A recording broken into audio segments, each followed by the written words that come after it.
Greetings, everybody. This is Leviathan here. New camera angle, don't let it freak you out. And new info for Diablo 3, baby. So we just got a blog post, maybe about an hour ago or so, that talks about the start date for Season 23. It's going to be April 2nd. It's not an April Fool's joke, I promise you. April 2nd, which is next Friday, at the normal standard start time, which is 5 p.m. Pacific Daylight Time now. For us America's players and so on and so forth for the other regions as well. So make sure you make your plans, get your time off or whatever you like to do for that weekend, because it's going to be awesome. The beginning of this big patch 2.7.0, and it's worth noting that they mentioned they're aiming to get patch 2.7 out on March 30th. So that's next Tuesday. That's literally a week from tomorrow. Very exciting stuff here. So we have our start date now. We have the expected patch launch date. Very quick turnaround from the end of Season 22. I know some people usually like a little bit of a break in between when a season ends and when the next one starts. So if you've been playing Season 22 hard, I mean, it was a long season, so kudos to you, but also good luck turning right back around to start the next one.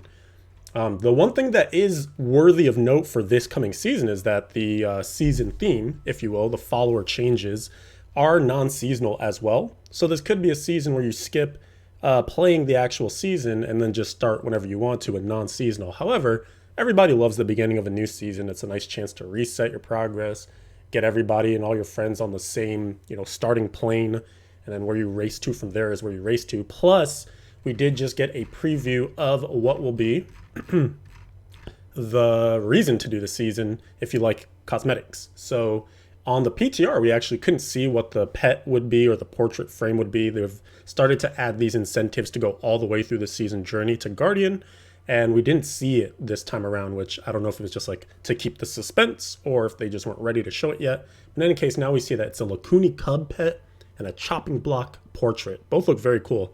Obviously, chopping block is butcher-based around the butcher, and then this Lacuni Cub is like a very cute version of the Lacuni Prowlers and whatnot. So I think as a collector, I'm a big fan of always trying to go as far as possible to get the most progress and get all the things.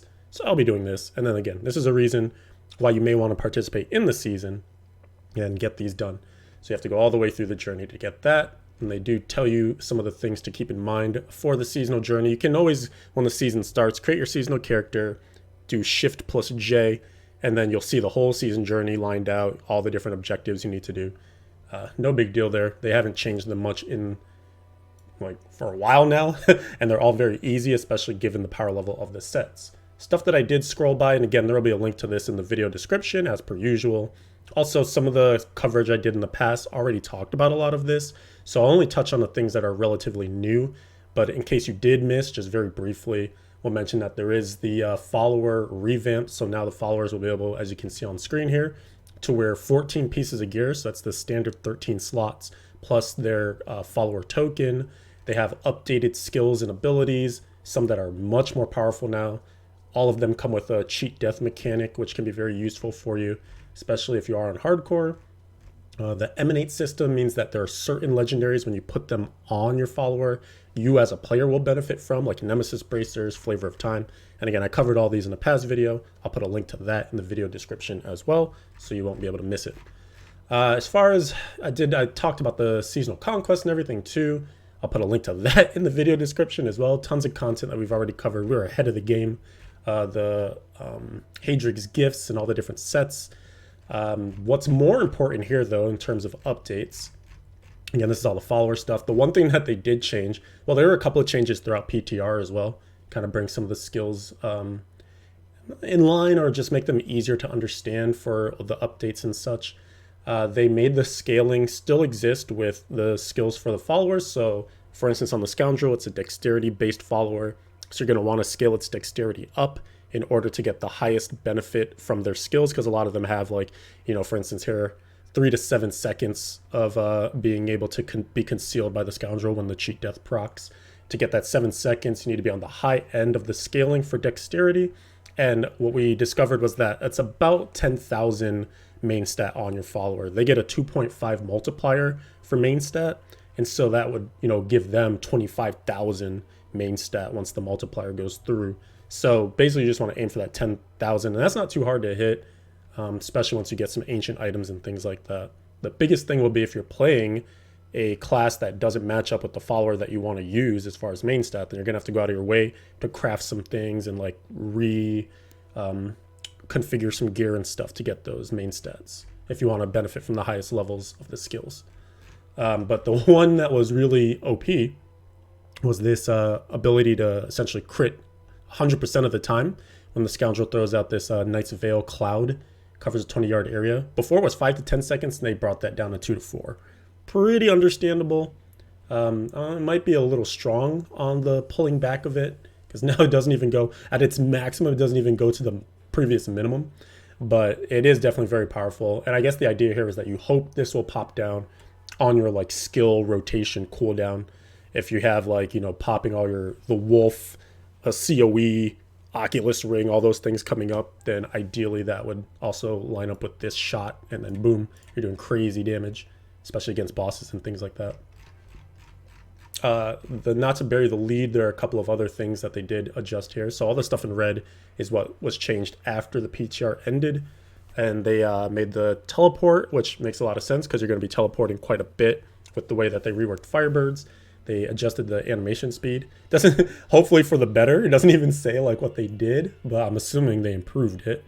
Land of the Dead. This was a change because the way this invigoration rune worked, you would actually get resource cost reduction, and so it factored in to Captain Crimson, which essentially made you invincible. So they've changed it so now the resource costs get removed, and that actually will still give it the same effect, but just not interact with that Captain Crimson. So that's a good change.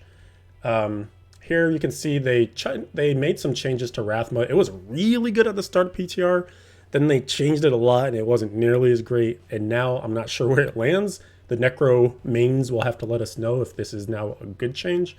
But they're keying in on permanent minions boosting stuff here, because I guess it got a little crazy with maybe revives and stuff. But I don't know, they have stuff for revived minions here still too. So I'm not as familiar with the class, so I can't even really speak to what's going on here. But permanent minions, they brought this back to 0.5. So it seems like you'll be getting that reset of Army of the Dead much more consistently now. 4-piece remained the same, and then they did bump the 6-piece bonus a little bit to 9,000. What really happened here though was they made a big change on the Bonds of Selena. These are the new bracers that were supposed to line up with this set rework, and now it's just all for Army of the Dead. Before it was giving Bone Spirits some love, and maybe this is to prevent against the ability to like one-shot Rift Guardians with the Bone Spirit boss killer and things like that. Could be that still ends up being a thing anyways, but this is looking to just make Army of the Dead super duper powerful. And I think that's good in my opinion, because I think Army of the Dead was just a dead skill for quite some time. And then maybe this will just really bring it into big relevance now, combined with the Rathma rework. So now Army of the Dead deals 75% to 100% increased damage, or double that bonus against an active target of command skeletons. So basically it's just always getting this increase. This probably be a range on the item, and then you can double that if you're attacking the Army of the Dead on whatever your command skeletons are actively fighting. So that's pretty cool. See how that works out for the Necros. Let me know in the comments what you think about that if you're a Necro player, if you can ordain the future of what might go down. And then here for the Wizards, we knew that, so Firebird on PTR was insane, really strong. One of the things they had to work around was the fact that the 6-piece didn't really need to be used, so it was becoming like a Tal Rasha 6-piece, Firebird 4-piece. They fixed that, so now you do want to go with all 6 pieces. However, they have nerfed it quite a bit, or at least brought it down some, and we thought it would be, but it's quite brought down. So the 2-piece has a nice damage component to it, but they brought that down to 3,000 from 7,500. And we thought that would happen and that would be it, and that would actually be fine. But they also double hit this with the 6-piece also going down by half to 2,000. So I think like people were looking at a Firebird meta for groups, like Firebird being super strong. I wonder just how hard this will hit things. Like, are we even now gonna do Firebird wizard runs? Is it gonna be back to Necros and Rats and stuff, or what? Like, this is pretty significant. It's surprising to see them go that ham on pulling back the power of it. But yeah, I guess we'll see what happens, and maybe in the future it goes back. But I think these changes are kind of in here now for the season, and then we'll have to see what happens postseason. And they reverted this back to the 2% teleport per stack, like free teleport cooldown, and then 50 stacks. Previously it was 100, and you got 1% per, so it was like the same thing, but just like more stacks, and then they fell off slower. As long as they still fall off slowly, I guess, then this change is okay, and you can stack them up faster.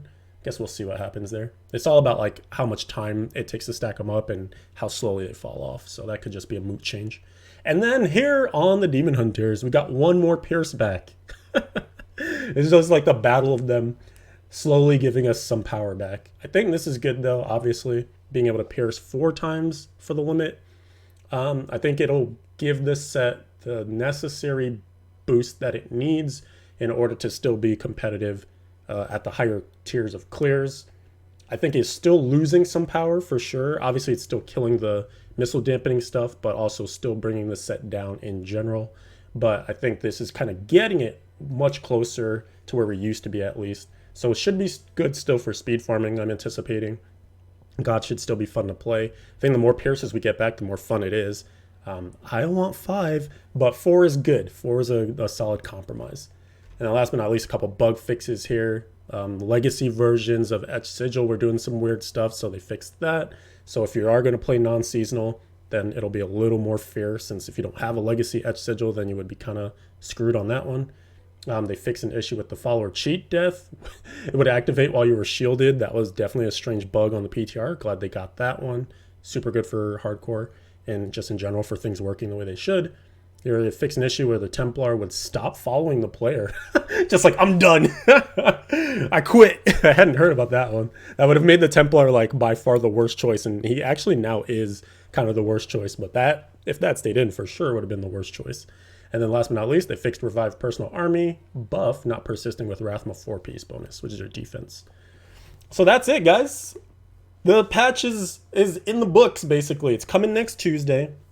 Season 23, the Michael Jordan season, is coming next Friday.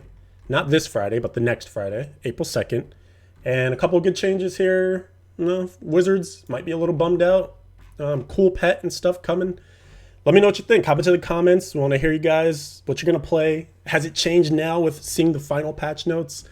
What's the haps? I'm excited for this season, actually. I'll be doing it 100% solo, playing hardcore, Demon Hunter focus, and then we'll see what goes from there, because I'm also anticipating other things interrupting this season, like Diablo Immortal further testing, D2 Resurrected, Technical Alpha, stuff like that. All things I would want to try.